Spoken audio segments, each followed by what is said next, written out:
उत्तर प्रदेश 2027 का जो चुनाव है वो जैसे जैसे नजदीक आ रहा है, आरोप प्रत्यारोप, तंजबाजियां, सब कुछ ही अपने चरम पर। हम आपको बताएं कि हाल ही में सपा प्रमुख अखिलेश यादव ने एक ऐसा बयान दे डाला है जिसने राजनीतिक हलकों में बेचैनी बढ़ा दी।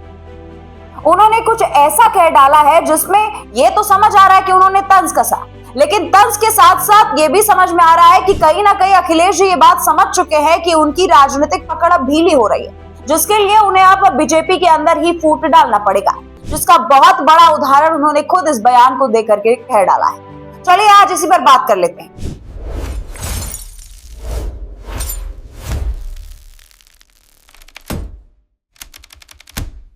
नमस्कार, आप देख रहे हैं बक्कई चौक और मैं हूं आपके साथ गरीब। उत्तर प्रदेश की राजनीति में बयान अक्सर सिर्फ शब्द नहीं होते, वो एक संकेत होते हैं, रणनीति के, मनोवैज्ञानिक के और कभी कभी बेचैनी के। हालिया राजनीतिक विमर्श में अखिलेश यादव का बयान बहुत ज्यादा चर्चे में, जिसमें उन्होंने कहा था कि 100 विधायक लेकर के आओ, मुख्यमंत्री बन जाओगे। उन्होंने ये ऑफर डिप्टी सीएम्स को दिया। ये बयान जब सामने आया तो खूब ज्यादा सुर्खियां बटोरी गई। समर्थकों ने बहुत ही खुशी दिखा दिया इस बयान को सुनते ही। विरोधियों का आक्रामक प्रतिक्रिया जो है वो भी खुल करके सामने आने लगा और उनका ये जो बयान है वो सोशल मीडिया पर भी खूब ट्रेंड करने लगा। सबसे पहले आप उनका ये बयान खुद ही सुन लीजिए। लगता है वो भारत की धरती से उड़ गए हैं। हम लोग ऑफर देते हैं, वो वापस रिवाइव करते हैं ऑफर दोबारा। 100 विधायक लाइए और मुख्यमंत्री बन जाइए। तो ले लिया है 100 विधायक। मन तो दोनों का ही है। जो लाएगा वो पाएगा, जो नहीं लाएगा वो क्या पाएगा। 100 का ऑफर फिर हो गया। इससे अच्छा वो क्या मिलेगा। हाँ, एक हफ्ते के लिए फिर ऑफर खत्म। लखनऊ में लोगों को दोस्तों, अखिलेश ने ये टिप्पणी ऐसे समय में कर दी जब वे प्रदेश सरकार की नीतियों और प्रशासनिक मुद्दों पर हमला बोल रहे थे। गोरखपुर में इलाज के दौरान कथित लापरवाही की घटना को आधार बनाते हुए उन्होंने सत्तारूढ़ दल की कार्यशैली पर प्रश्न चिन्ह लगाया और साथ ही भारतीय जनता पार्टी के भीतर कथित अंतरकलह का मुद्दा उठा दिया। राजनीतिक मंच से दिया गया ये ऑफर प्रत्यक्ष तौर पर सत्ता पक्ष के डिप्टी सीएम पदों की ओर इशारा करता था।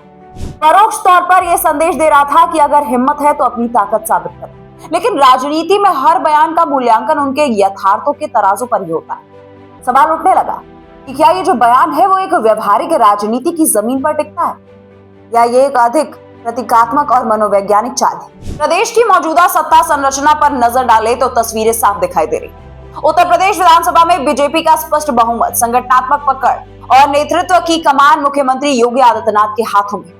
डिप्टी सीएम के रूप में केशव प्रसाद मौर्य और ब्रजेश पाठक की भूमिकाएं भी स्पष्ट है। ऐसे में विपक्ष द्वारा 100 विधायक जैसी शर्त रखना एक काल्पनिक परिदृश्य जैसा लगने लगता है और ये दर्शा रहा है कि अखिलेश जी को कहीं ना कहीं ये लगता है कि बीजेपी का पकड़ जो है वो सत्ता में बहुत ज्यादा अच्छा है।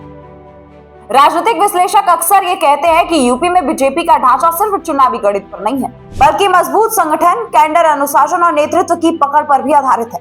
इतने बड़े पैमाने पर विधायकों के पाले बदलने की संभावना बेहद सीमित मानी जाती है। यही कारण है कि आलोचक इस बयान को गंभीर प्रस्ताव की बजाय एक तीखा सियासी तंज मान रहे। अब यहाँ से बहस और ज्यादा तीखा हो जा रहा है कि क्या अखिलेश यादव का ये जो बयान है वो खुद उनकी राजनीतिक स्थिति पर सवाल खड़े नहीं कर रहा।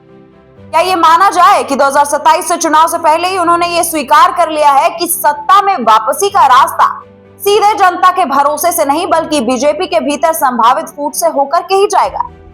ये सवाल इसलिए महत्वपूर्ण है क्योंकि लोकतंत्र में सत्ता परिवर्तन का मूल आधार चुनावी जनादेश होता है, ना कि विरोधी दल के भीतर टूट की उम्मीद। जब एक बड़े विपक्षी नेता का बयान इस तरह से निकल करके आता है जहां वो ये कहने लगते हैं कि अगर आपके 100 विधायक टूट जाए, जैसे काल्पनिक समीकरण अगर बनाया जाए, तो स्वाभाविक रूप से ये धारणा बनती है कि विपक्ष अपनी जीत की ठोस जमीनी तलाशने की बजाय सत्ता पक्ष की कमजोरी की कल्पना पर अधिक निर्भर दिख रहा है। आलोचक यही तंज कसते हैं कि ये बयान आत्मविश्वास का संकेत है या अंदर ही अंदर हार की आशंका दिखा रहा है। समाजवादी पार्टी का इतिहास उत्तर प्रदेश की राजनीति में बेहद प्रभावशाली रहा है, लेकिन पिछले 2 विधानसभा चुनाव में पार्टी सत्ता से दूर रही। ऐसे में जनता की अपेक्षा यही रहती है कि विपक्ष अपने विजन, नीति और वैकल्पिक कार्यक्रमों पर जोर दे।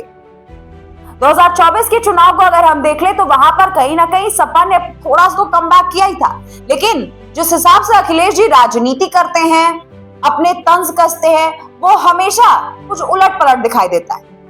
उनके बयान और उनके प्रदर्शन के तरीके समझ नहीं आते कुछ। ये सारी चीजें कुल मिला करके यही बता रही हैं कि क्या विपक्ष असली मुद्दे से अब भटक रहा है। यह भी कहा जा रहा है कि इस तरह के बयान कार्यकर्ताओं का मनोबल बढ़ाने के लिए दिए जाते हैं। राजनीति में प्रतीकात्मक भाषा, व्यंग और तंज का अपना एक स्थान होता है, लेकिन संतुलन वही बनाता है जहां बयान जमीनी यथार्थ से मेल खाता है। यदि बयान अधिक नाटकीय लगे तो वो गंभीर राजनीतिक संदेश की बजाय सियासी नाटक जैसा प्रतीत होता है, और सियासी नाटक जैसे ही ये शब्द सामने आता है, ऐसे कई सारे मूवमेंट है जो ये दर्शाते हैं कि सियासी नाटक खुल करके अखिलेश जी बहुत करते हैं। राजनीति में बयानबाजियां बहुत ही महत्वपूर्ण होती है, लेकिन बयान का एक और पहलू बीजेपी के भीतर फूट की चर्चा वाला भी है। अखिलेश यादव ने जिस अंदाज में डिप्टी सीएम पद की ओर संकेत किया है, उससे ये संकेत देने की कोशिश दिख रही है कि सत्ता पक्ष में सब कुछ ठीक नहीं है। सवाल यहाँ ये है कि क्या इस नैरेटिव का कोई ठोस आधार है या ये सिर्फ राजनीतिक दबाव बनाने की रणनीति है। बीजेपी नेतृत्व लगातार सार्वजनिक रूप से एकजुटता का संदेश तो दे रही है। मुख्यमंत्री योगी आदित्यनाथ की छवि एक निर्णायक नेता के रूप में स्थापित की गई। ऐसे में विपक्ष द्वारा बार बार अंतरकलह का मुद्दा उठाना क्या वास्तविकता को दर्शा रहा है या ये सिर्फ धारणा निर्माण की कोशिश है। अखिलेश यादव ने यह बयान उस समय दे दिया है जब योगी आदित्यनाथ विदेश की तरफ कदम रखे। यदि विपक्ष को सचमुच लगता है कि जनता उसके साथ है, तो क्या उसे सत्ता पक्ष के विधायकों की टूटने की कल्पना करने की आवश्यकता होनी चाहिए। इस पूरे बवाल पर आपकी क्या राय है? क्या आपको अखिलेश जी का बयान सही लगता है या आपको भी ऐसा लगता है कि कहीं ना कहीं अखिलेश जी ये बात समझ चुके हैं कि बीजेपी की पकड़ यूपी में तो बहुत ही अच्छी है, इसीलिए जब तक वो यूपी में बीजेपी के अंदर फूट को नहीं दर्शाएंगे तब तक शायद वो 2027 के चुनाव में वापसी ना कर पाए। इस बारे में आपकी क्या राय है? कमेंट बॉक्स में अपनी राय जरूर लिखिएगा। मिलती हूँ मैं आपसे अगली वीडियो में, तब तक के लिए नमस्कार। This video is sponsored by Ram Ram Group of Companies, co-sponsored by Nature House and Bhaiya Ji Silver Coated Ilachi.